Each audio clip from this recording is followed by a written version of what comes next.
বিসমিল্লাহির রহমানির রহিম। ত্রয়োদশ জাতীয় সংসদের সাধারণ নির্বাচনে নির্বাচিত মাননীয় সদস্যবৃন্দ, আসসালামু আলাইকুম।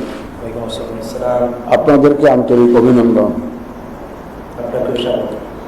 এখন আপনাদেরকে শপথ বাক্য পাঠ করানো হবে।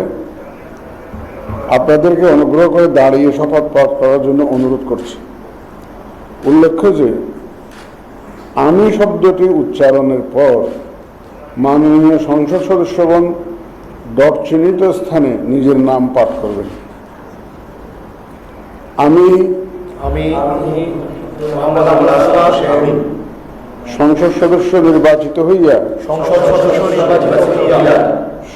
সশ্রদ্ধ চিত্তে শপথ বা দৃঢ়ভাবে ঘোষণা করিতেছি যে আমি যে কর্তব্যভার গ্রহণ করিতে যাইতেছি তাহা আইন অনুযায়ী